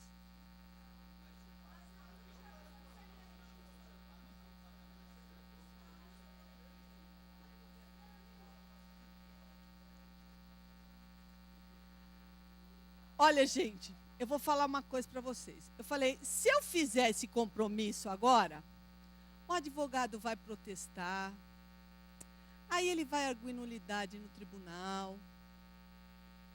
Aí eu pensei, enquanto isso a audiência rolando lá, e qualificando, e a freira sentou, e ia falando, e aquela coisa, aí fizeram uma proposta intermediária de acordo ali, estavam discutindo para ver se fazia acordo ou não, e eu lá com os meus botões. Espera aí, gente, se eu fizer isso aí agora, ele vai arguir nulidade, tal, pode ser que o tribunal acolha, pode ser que não, isso aí vai demorar mais.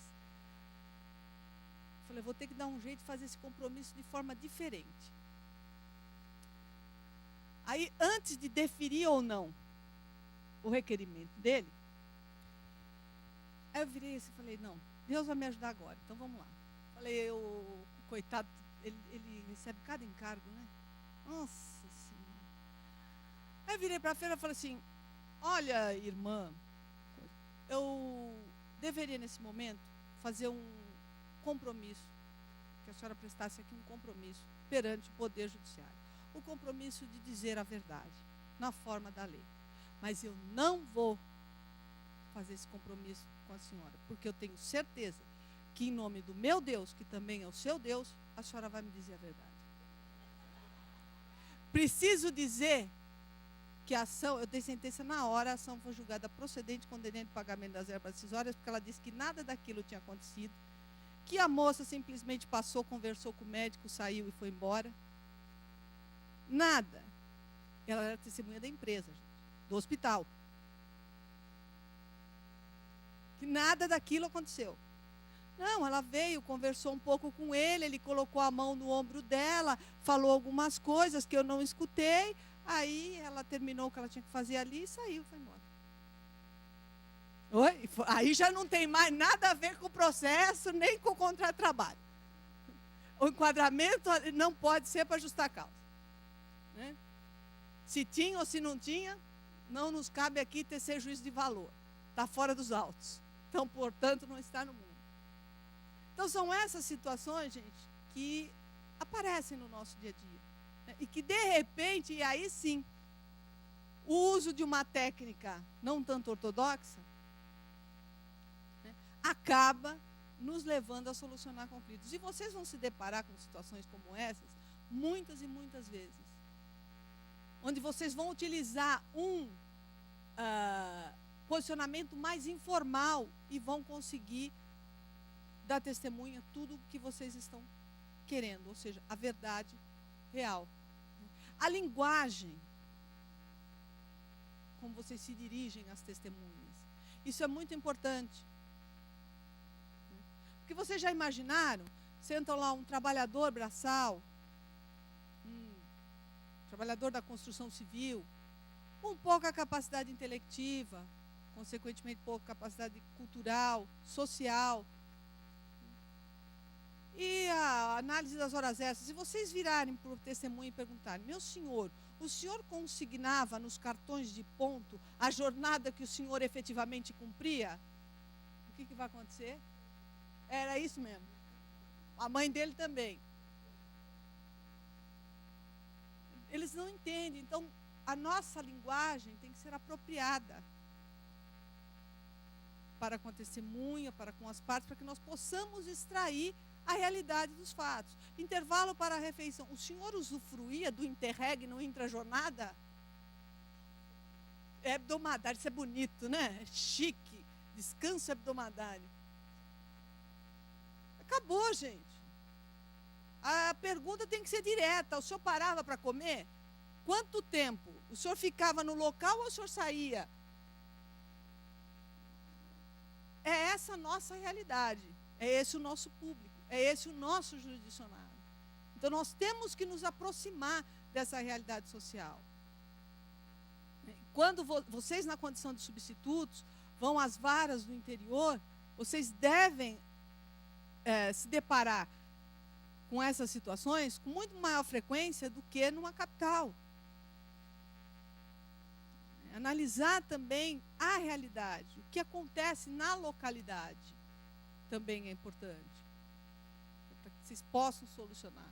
Quanto mais vocês conseguirem chegar, se aproximar das partes, quanto mais vocês conseguirem se aproximar da realidade daquela localidade, mais vocês vão conseguir se aproximar da verdade real. Isso vocês não têm a menor dúvida, né? A outra questão, gente, que é da contradita, apresentada uma contradita. Os senhores acolhem e a parte contrária pede a oitiva apenas como a parte pede a oitiva apenas como informante do juízo. Existem situações em que os senhores podem ouvir como informante, e outras situações em que os senhores entendam que não há necessidade ou não há como ouvi-la como informante. Então, pelo ordenamento jurídico, os senhores conseguiriam solucionar isso. Mas vamos pensar um pouco mais lá na frente. Suponhamos que haja arguição no tribunal de nulidade dessa decisão, porque a testemunha não foi ouvida, nem mesmo na condição de informante. O tribunal, acolhendo essa alegação, o que vai fazer? Volta. E se vocês ouvirem como informante? Qual o prejuízo? Nenhum. O máximo que o tribunal vai fazer é dar valoração àquele depoimento. Então, olha o tempo que vocês vão economizar de processo. Ouvir como informante, se o tribunal entender por bem que ele vai acolher o depoimento daquela testemunha, está solucionado. Então, ganha-se tempo de processo com isso. A outra questão, gente, da prova pericial.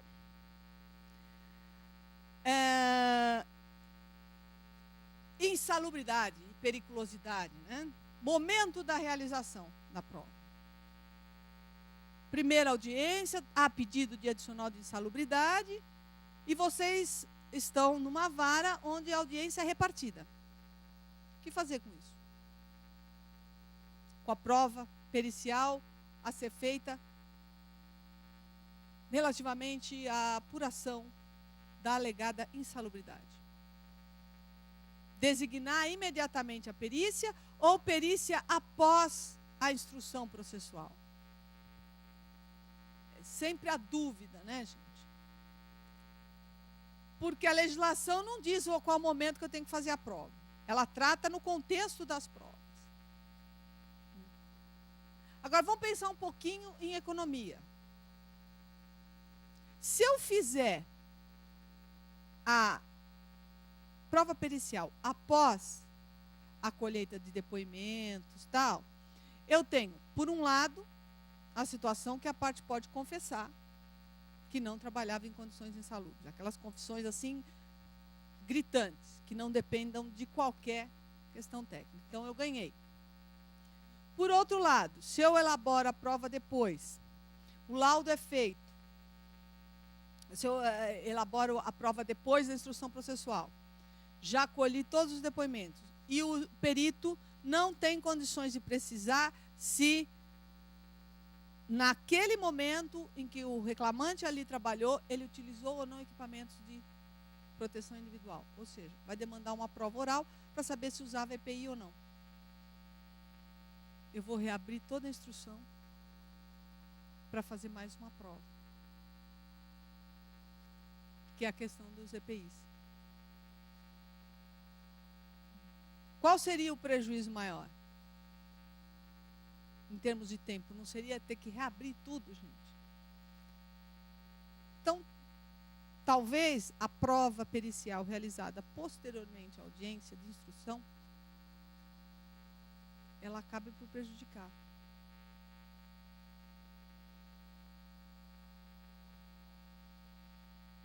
O próprio fato era o segundo enfoque, né? Quando há, por exemplo, discussão quanto à própria existência do vínculo empregatício.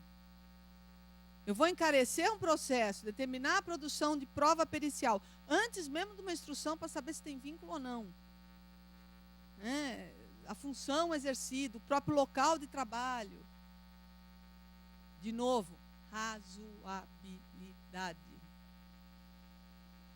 Um norte, exatamente, para fazer quesitos para o perito. Nessas circunstâncias, né?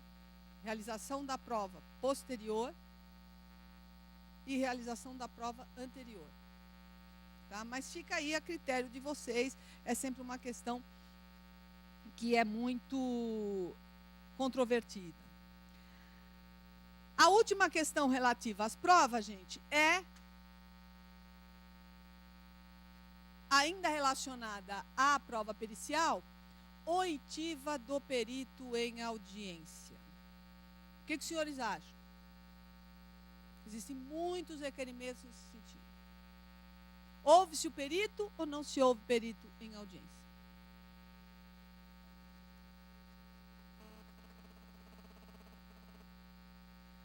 Ou seja, gente, a nossa prova ela não é técnica de insalubridade, ela não vai analisar condições de trabalho.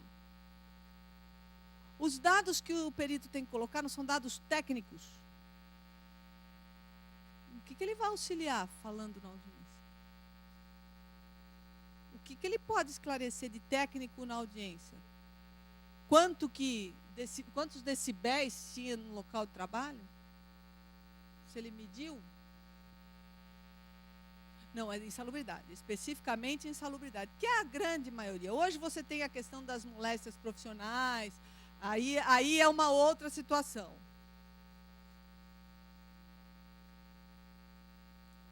Aí é sobre o laudo, sim, mas quais esclarecimentos que fugiriam da técnica?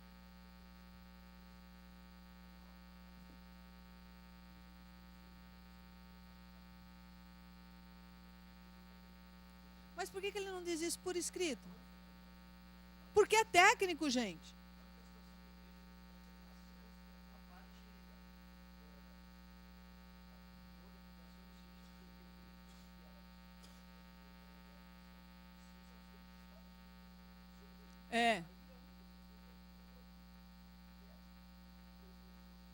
Os esclarecimentos são técnicos. É muito difícil a gente conseguir vislumbrar uma situação onde você tem que ouvir um perito. Mas há essa insistência, sempre. Vocês vão verificar que toda vez que tem um processo de forma de empresa grande, ela vai requerer a oitiva do perito, esclarecimentos do perito em audiência. Vocês têm aí a legislação amparando o pedido deles, que o juiz pode ouvir os peritos, né? E a justificativa, como ele falou, existem perícias e perícias, né? Algumas perícias são eminentemente técnicas, como essa da insalubridade. que há de seguir uma norma regulamentar do Ministério do Trabalho e enquadramento, a questão de análise quantitativa e qualitativa dos elementos nocivos à saúde, né, enquadramento frente a essas normas do Ministério do Trabalho. É esse. A questão muda quando nós estamos diante de uma prova pericial. Relativamente ao julgamento, gente, eu trouxe só uma questão para fazer para vocês, porque julgar, né, o ato solene, é um momento de solidão. É um momento onde nós encontramos o nosso convencimento dentro do processo e vamos entregar a prestação jurisdicional que nos foi solicitada, né? Então, é um ato só nosso. A única questão que eu trago é com relação àqueles julgamentos feitos em audiência. Os senhores, a vara onde vocês substituem, assim funciona. Audiência una e julgamento é proferido em audiência. Exatamente nos termos da CLT. Os senhores realizaram a audiência e houve um alto grau de animosidade entre as partes, entre os advogados. Os senhores chegaram até mesmo a suspender os trabalhos. Mesmo assim, os senhores julgariam em audiência?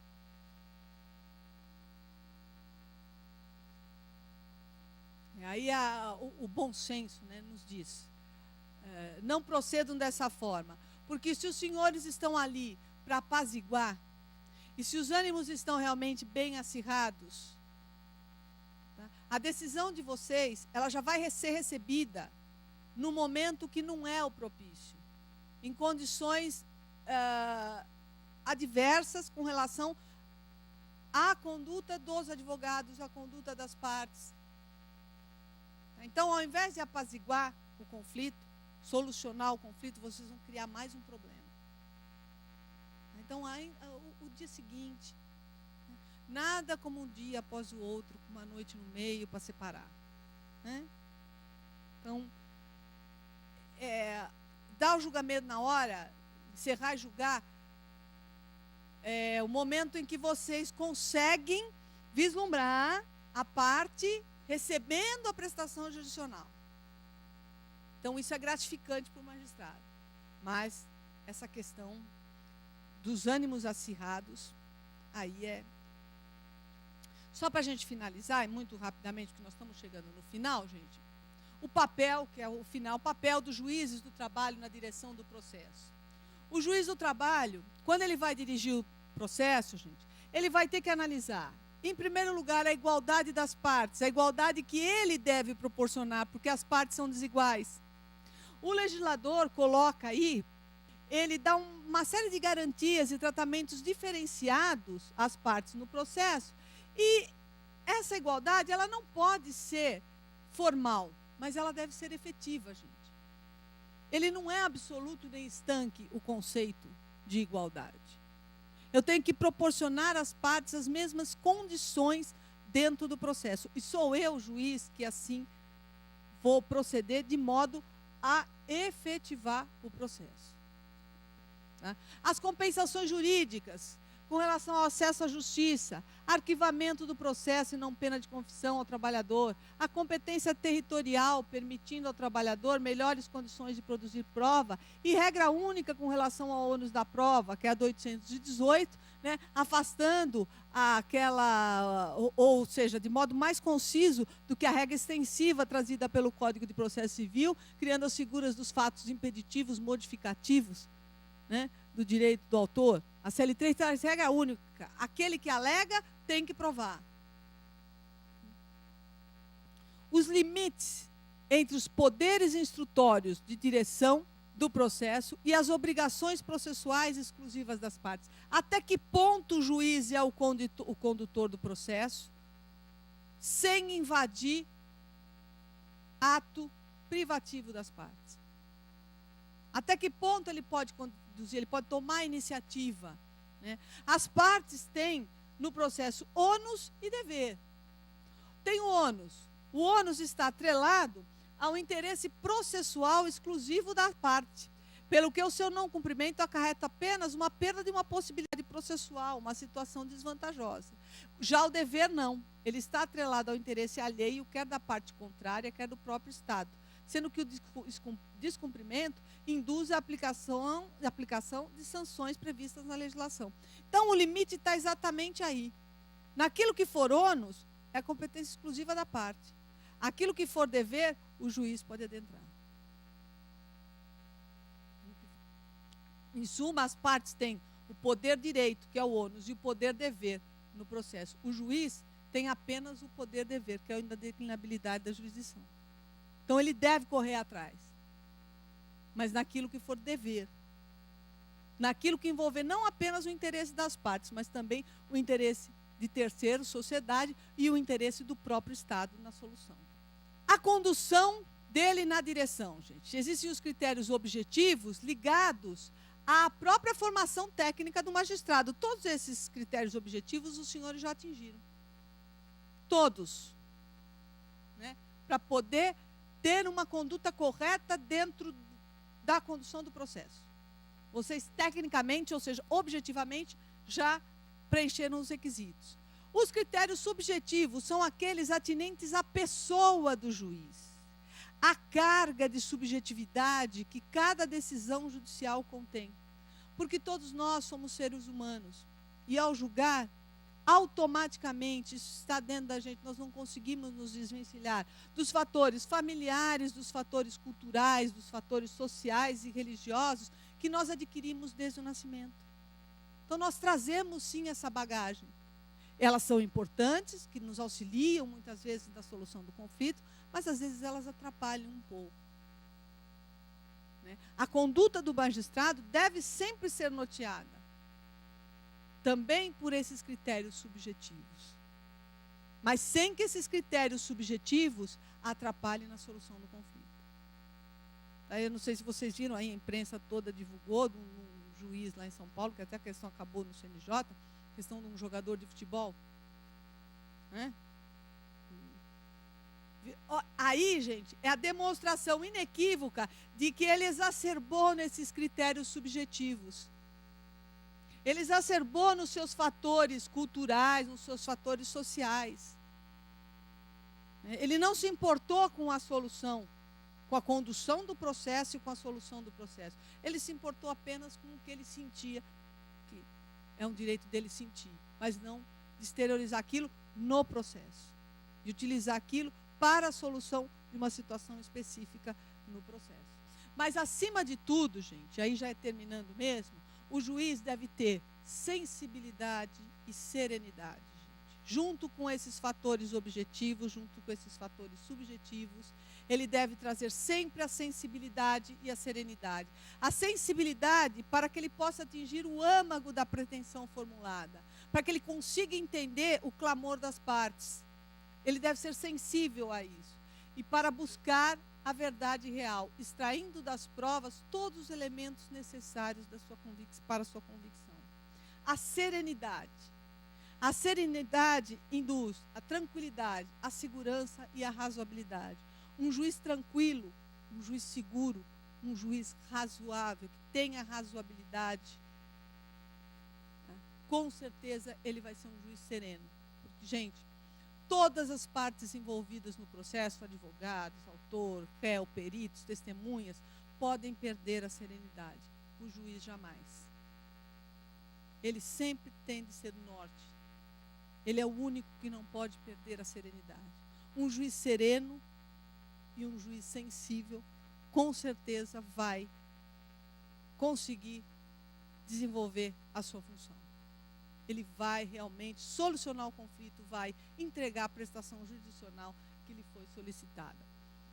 Eu trago aqui para a gente finalizar mesmo um texto de René Descartes, gente, quando ele fala no bom senso, o que é o bom senso. E quando a gente tem aqueles acessos, de magistrose? Não, juizite ela é aguda, a magistrose é crônica, ela não cura. Pior. A juizite, ela é passageira. Você tem, passa.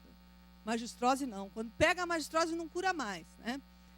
Então, quando a gente tem aqueles acessos em achar que tudo que nós achamos, que tudo que nós pensamos, que todos os nossos entendimentos são aqueles maiores entendimentos, que nós somos o dono da razão, que nós sabemos tudo e que, portanto, eu vou falar para demonstrar a minha independência no processo, eu vou decidir assim, assim, assim, de tal forma. Então, não me importa o que diz a súmula do STF, já vinculante, depois da emenda 45. O meu entendimento é outro. Então, toda vez que a gente tiver esse ímpeto, parar um pouquinho, pensar nas partes, e seria justo, dentro dessas nossas crises, nós protelarmos a solução do conflito e obrigarmos as partes a irem até um tribunal, para que o tribunal dissesse, não, data vênia, é muito bonita a tese de doutorado que o moço colocou aí na sentença, mas a súmula do Supremo é outra. Então, bom senso também é isso, gente. O que é bom senso? Descartes fala. Bom senso é a coisa do mundo melhor partilhada, pois cada qual pensa estar tão bem provido dele, que mesmo os que são mais difíceis de contentar em qualquer outra coisa, não costumam desejar tê-lo mais do que o têm. E não é verossímil que todos se enganem a tal respeito. Mas isso, antes, testemunha que o poder de bem julgar, olha aí, gente, e distinguir o verdadeiro do falso, que é propriamente o que se denomina o bom senso, bem julgar e distinguir o verdadeiro do falso, que é o que propriamente se denomina o bom senso, ou a razão, é naturalmente igual em todos os homens. E destarte que a diversidade de nossas opiniões não provém do fato de serem uns mais racionais do que os outros, mas somente de conduzirmos nossos pensamentos por vias diversas e não considerarmos as mesmas coisas. Pois não é suficiente ter o espírito bom, o principal é aplicá-lo bem. Gente, nunca se esqueçam disso. Nunca se esqueçam também de que vocês têm nas mãos a justiça dos homens. Mas não esqueçam da nossa justiça divina. Porque essa realmente é uma parcela dela que vocês têm em mãos. Tá? Então não se esqueçam disso. Beijo no coração de vocês, que vocês sejam muito felizes. E com certeza vocês serão juízes maravilhosos. Tá? Muito obrigada e até uma próxima oportunidade.